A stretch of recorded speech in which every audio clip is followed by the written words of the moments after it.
रोज रोता हूं, रोज रोता। वन ऑफ दोज मोमेंट्स पिताजी की याद आ गई, इसलिए तुम्हें लड़ना होगा, तुम्हें आगे बढ़ना होगा, अपने बेटे को राजमिस्त्री से अफसर बनाना होगा, अपने बेटियों के सपने को पूरा करना होगा। के शरीर में खून नहीं पैदा लिया था, स्तन में दूध नहीं, वहाँ से आया हूँ ना। संघर्ष कर रहा हूँ जिंदगी भर, एक भी दिन ऐसा नहीं है कि संघर्ष नहीं करता। एक दिन जिंदाबाद जिंदाबाद, एक दिन मेरे बाप को मेरे नलायकी पे गर्व होगा। आईपी गुप्ता जिंदाबाद जिंदाबाद। इसको अच्छा नहीं लगता कि अपने आप घर में 2 दिन सोइए। मेरे बेटे, मेरी बेटियां, मेरी पत्नी सब मुझे बात करने के लिए तरसते हैं। मैं जब तक नहीं मरूंगा, मौत भी आएगा तो उसको पीछे छोड़ूंगा, कहूंगा कि मुझे तांती ततवा को बनाने में 2 बरस और लगेंगे, जमराज जी मुझे मौका दो। गुप्ता को सर्वस्व लगाना पड़ सकता है इस लड़ाई में, तैयार हैं? लगा दिया है ना, अपने परिवार, अपने घर, अपना सब कुछ जलाया है और राख अपने सर पे लगाया है, कहा है हाँ को रथ हम पान। देखिए, जमुई के इसी मैदान में आज आईपी गुप्ता का बड़ा कार्यक्रम हुआ। हाको रथ हम पान के तहत आईपी गुप्ता का आज यहाँ पे रैली थी, बड़ी रैली थी और पूरा मैदान जो है खचाखच भर गया था। अपने संबोधन में आज आईपी गुप्ता भावुक हो गए। खुद आईपी गुप्ता हैं, हम इनसे जानने की कोशिश करते हैं, काहे भावुक हो गए थे आप बहुत आज? बस वो बाबूजी की थोड़ी वन ऑफ दोज मोमेंट्स पिताजी की याद आ गई, इसलिए। और कोई एक पिता पुत्र का अचानक वो सारी चीज़ें थी, बस इसलिए मुझे लगता था कि काश मेरे पिताजी होते तो मेरे नालायकी से जो नाराज़ रहते थे, शायद उनको लगता कि भाई अब मैं अपने बेटे पे गर्व कर सकता हूँ।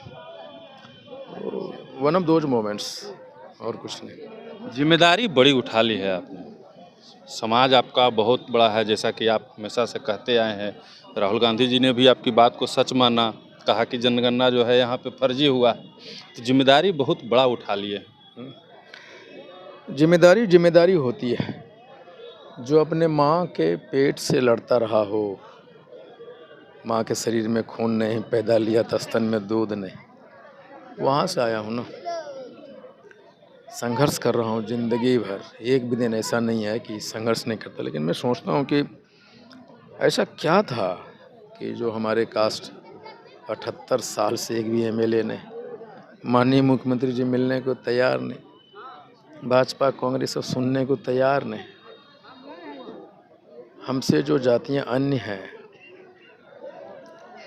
उनकी संख्या हमसे बहुत कम है, लेकिन वो कहाँ है, हमारे लोग कहाँ हैं? वो एक दर्द है। लाखों लोगों से मिला हूँ, बच्चियों से छोटी छोटी, सब एक ही बात कहती है, मैं राजमिस्त्री के बेटी हूँ, मैं डीएम बनना चाहती हूँ, पापा मेरे 6-6 महीने नहीं आते, उनकी याद आती है। ये सारी चीज़ें हैं, एक दर्द को समेटे जीवन के मकसद बदल गए। कभी 5 लाख रुपया कमाने के सपने देखने वाले आईपी गुप्ता के दिल में मान सम्मान, इच्छा, ये सारी चीज़ खत्म होती जा रही है रोज़ के रोज़। इसलिए मुझे कोई गाली दे, मुझे मारे, कुछ फ़र्क नहीं पड़ता, मेरे पास पैसा है या ना है, बस दर्द को समेटे चला जा रहा हूँ। और वो दर्द है 80 लाख लोगों के, उनके दुआओं के, उनके अपेक्षाओं के, उनके साथ हो रहे उत्पीड़न की, उनके साथ पहचान की, अस्तित्व विहीन समाज के, तो बस पागल सा हो गया। 114 दिन आप 113 दिन से घूम रहे हैं, आप पूरे बिहार का दौरा कर रहे हैं, रैली कर रहे हैं। 113 दिन में इतना तो ज़रूर आपने कर दिया है कि पान समाज की महिलाओं को, आज हम बूढ़ी महिला से बात कर रहे थे, लगभग 60-65 साल उनका उम्र था, और वो भी हाथ में डंडा लेकर के कह रही हैं कि हम आरक्षण ले लेंगे, छीन के ले लेंगे, ज़बरदस्ती ले लेंगे। खुश हैं इनसे? बहुत, मुझे यह था कि मैं, हमारे लोगों के मुंह में आवाज़ आ गया, जो नहीं था वो लड़ना सीख गए। वो चाहे बच्चे, नव्या कृति छोटी बच्ची, ऐसे कितने सैकड़ों हजारों बच्चियों से मिला हूँ, उनके सपने हैं और उस सपना को जीने के लिए मैं लगातार सड़कों पे हूँ, बस किए जा रहा हूँ। समाज के लिए आईपी गुप्ता त्याग भी कर रहे हैं, बीवी बच्चे परिवार सबको भूल गए हैं, दर्द है? किसको अच्छा नहीं लगता है कि अपने आप घर में 2 दिन सोइए। मेरे बेटे, मेरी बेटियां, मेरी पत्नी सब मुझे बात करने के लिए तरसते हैं, फ़ोन आता है, लेकिन उन लोग को they are the part of this fight. दूल्हे भी हो गए हैं? हाँ, 21 केजी वज़न घटा। 21 केजी? हाँ, तो मेरे बच्चे, मेरे फैमिली, मेरे सारे लोग अगर वो सपोर्ट नहीं करते तो क्या मैं लड़ पाता? उन लोगों ने भी मान लिया है कि पापा के मकसद अब बदल गए, तो उन्हें सपोर्ट करना होगा। जैसे कहा कि ये मेरे लिए प्रायश्चित है, उसी प्रायश्चित पथ पे हूँ। मेरे लिए एक तपस्या है, एक अग्निपथ है। जिस तरीके से बिहार की राजनीति आज बदल रही है गुप्ता जी, कहीं ना कहीं जो है तोड़ फोड़, जातिवाद, धर्मवाद, इसके बीच में लगता है कि आपका ये आंदोलन कुछ रंग ला पाएगा। 2025 का विधानसभा भी आने वाला है। आप बाहर में आप बेहतर समझते होंगे, लेकिन जहाँ तक बिहार विधानसभा की बात है, इतना मैं ज़रूर जानता हूँ कि पान इस बार बनने, बनाने, बिगड़ने, बिगाड़ने की केंद्रीय भूमिका में रहेगा। ये तो पक्का, केंद्रीय भूमिका में रहेगा। बिल्कुल।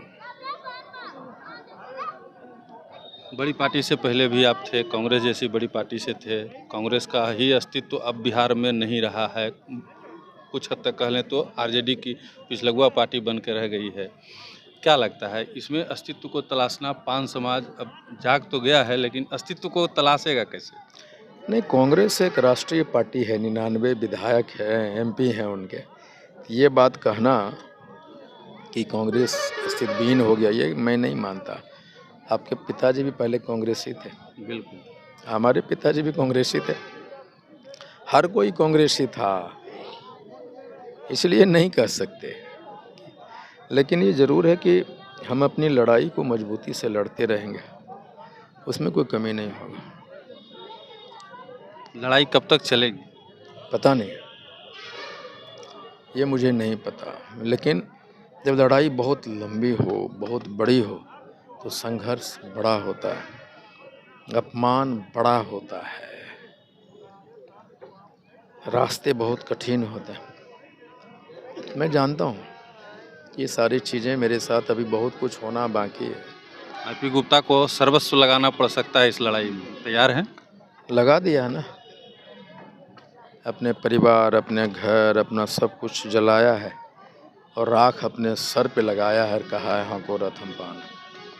रथ रुकेगा? कभी नहीं, आरक्षण मिलने तक तो नहीं रुकेगा।